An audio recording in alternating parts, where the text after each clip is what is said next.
Colegio Jean Piaget, secundaria.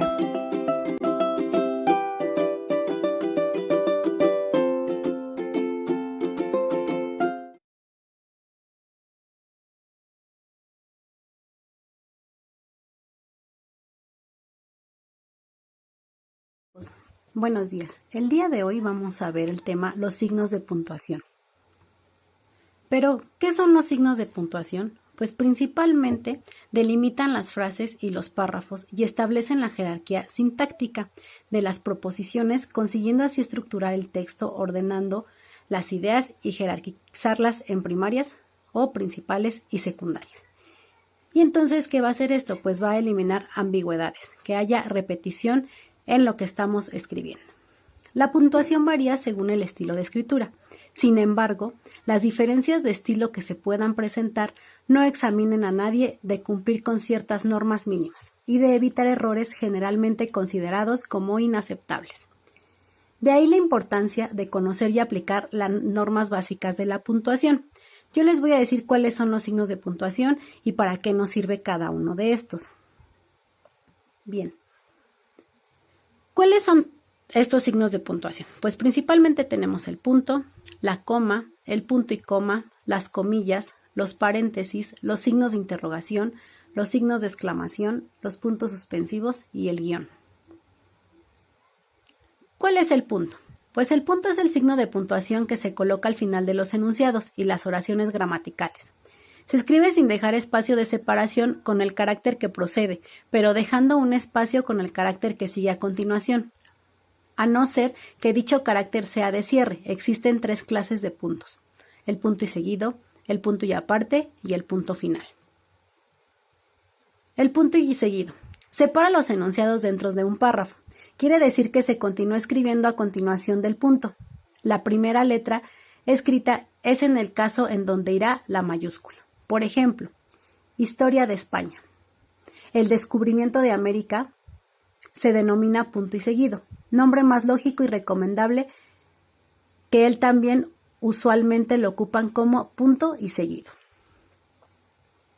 El punto y aparte. Separa 2 párrafos de contenido diferente dentro del texto. A continuación hay que comenzar a escribir en línea distinta. Para seguir las normas se deben colocar sangrías a la primera línea de texto del nuevo párrafo que se va a escribir. El punto y aparte. El punto y aparte separa 2 párrafos distintos que desarrollan contenidos diferentes dentro de una misma línea de racionamiento o de la unidad del texto. Después de punto y aparte se debe cambiar de línea y comenzar a escribir después de dejar un margen o sangrado a la izquierda, que es la misma sangría, mayor que el resto de las líneas que componen el párrafo. Hay que tener presente igualmente que la elección entre el punto y seguido y el punto y aparte es subjetiva cuando se trata de distintos aspectos de un mismo asunto o de una idea. Recuerden que la idea siempre va a ser la misma, solo vamos dando el signo de puntuación para que vaya cambiando un poco el sentido que le estamos dando a nuestro escrito. ¿Qué es la coma o cuándo se utiliza la coma? Este es un signo igual de puntuación que señala una breve pausa dentro del enunciado. Se emplea para separar los miembros análogos de una enumeración o serie, ya sean palabras o frases, salvo lo que venga precedidos por alguna de las conjunciones y, o, u o ni.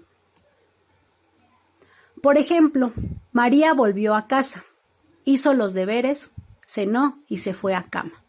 Mi casa tiene muebles, mesas y 4 camas. Si se fijan, se va a dar un espacio al momento de que vamos leyendo cuando están las comas. Hay tendencias que admiten su uso para separar 2 miembros independientes de una oración, haya o no conjunción entre ellos, siempre y cuando sean reales independientes, pues, si no, estaríamos en el caso anterior. Por ejemplo, los soldados saludaban, la gente aplaudía y los niños no paraban de cantar. También se utiliza para delimitar o aislar una aclaración o inciso. Esto es en palabras u oraciones incidentes. Nacho, mi primo, acaba de conseguir su primer empleo. Las locuciones conjuntivas o adverbiales, sea cual sea su posición, van precedidas y seguidas de coma, tales como, en efecto, es decir, en fin, por consiguiente. Indicar que una o varias palabras han sido presumidas por razones gramaticales o de estilo. Estos son algunos ejemplos. Cuando vamos a enumerar, vamos a poner coma, o cuando la persona a la que estás describiendo va a cambiar de actividad. Los 2 puntos. Este representa una pausa mayor que la de la coma y menor que la del punto. Detiene el discurso para llamar la atención sobre lo que sigue, que siempre está en estrecha relación con el texto procedente. Un uso importante y frecuente de un signo es introducir citas textuales, uso que a veces se le contribuye incorrectamente a la coma. Por ejemplo, para iniciar una enumeración, las estaciones del año son 4: primavera, verano, otoño e invierno. En los encabezamientos de las cartas: mi querido amigo. En el saludo al comienzo de un discurso: señoras y señores. Después de palabras o expresiones como, por ejemplo, declaro, certifico, ordenó, expone, súplica. Algún ejemplo de estas es: en la zona ecuatorial hay ríos muy importantes, por ejemplo, el Amazonas, el Congo. El punto y coma. Este es un signo de puntuación. Gramaticalmente se utiliza para unir 2 oraciones relacionadas en una sola frase. Y este es un ejemplo. María estaba apenada por el examen. María tendrá que estudiar más. Si se fijan, aquí se va a omitir el María. ¿Por qué? Porque la misma persona es quien lo está diciendo. Por ejemplo, vendría siendo así: María estaba apenada por el examen. Tendrá que estudiar más. Está lloviendo mucho. Mi primera oración. La segunda: no podemos ir caminando. Entonces da como resultado: está lloviendo mucho y no podemos ir caminando. ¿Vale? También sirve para separar los elementos de una enumeración cuando se trata de expresiones que incluyen comas. Había que estar en contacto con la naturaleza. Dejar entrar el cielo, el mar y el viento. Dormir sobre tablones, sobre el suelo. Sentarse en sillas medio rotas. Estos son algunos ejemplos. Bien, vamos con el siguiente signo de puntuación: las comillas. Estos son signos de puntuación que se colocan al principio y al final de las frases. Palabras escritas como citas, ejemplos de aquellas que se quieren destacar, ya sea por importancia que le dé el autor o por el carácter irónico, vulgar o extranjero, e impropio de la lengua que se esté usando. Por ejemplo, las comillas al citar un título: te presentamos la fuerza de la voluntad. Comillas al citar una frase de otra persona: como dijo tu tía, ¿te lo comes o te lo comes? Comillas al citar o exaltar una palabra de uso reducido o ajeno al idioma: eso estuvo supernominado. En el caso de las comillas dobles, quedaría así su aplicación: el circo presenta a Jafar Marín, el rey de los titanes. Ahí se le va a dar doble entonación. Ok, pues bueno, este es el ejemplo de nuestra puntuación. Que sigue son los paréntesis. Estos principalmente se usan en pares para separar o intercalar un texto dentro de otro y para hacer una aclaración. Los distintos tipos son los paréntesis propiamente dichos, los corchetes o las llaves. Ejemplo: los estudiantes de la universidad próximamente tendrán pruebas de los cursos prácticos: matemática, física y química.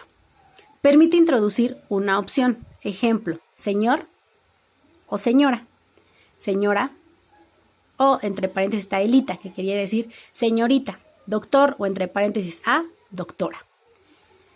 En un discurso permite introducir una aclaración, lo cual produce una interrupción dentro del mismo al no tener relación con lo que se está diciendo. Ejemplo: ellos, ¿de quién están hablando? De los alumnos. Fueron de excursión a Guatemala. Aquí nos está hablando muy propiamente de que se le dé un énfasis a cada uno de estos. Signos de interrogación. Los signos de interrogación es un signo de puntuación que nos va a dar a conocer una pregunta o nos va a detonar una pregunta. ¿Y qué habla en este? Su abreviación se transformó en el signo de interrogación. Y tengo unos ejemplos. Se escribe al principio y al final de la oración interrogativa directa. ¿Sabes quién ha venido? Nota: jamás escribiremos punto después de los signos de interrogación o de exclamación.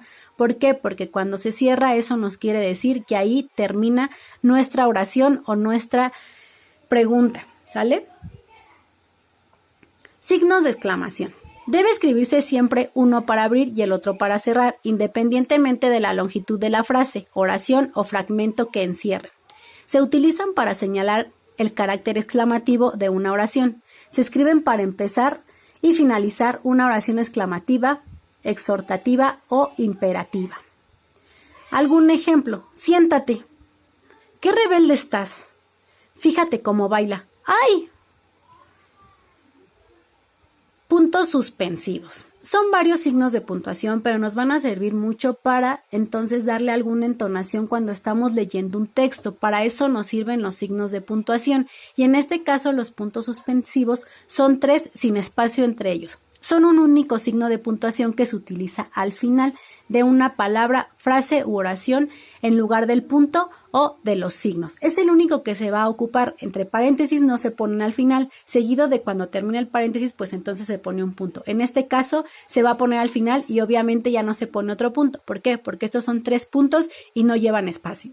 Ejemplo, quizás yo podría, qué mala onda, no por mucho madrugar. Perro ladrador. Estos son algunos ejemplos. Si se fijan, ya no tiene un seguimiento la oración y aparte nos da como si estuviéramos terminando. Bueno, chicos, estos son algunos de los signos de puntuación. ¿Qué es lo que van a realizar ahorita como actividad? Van a hacer un resumen del tema. Este resumen debe de llevar ejemplos. Bueno, nos vemos la siguiente clase y muchas gracias por su atención.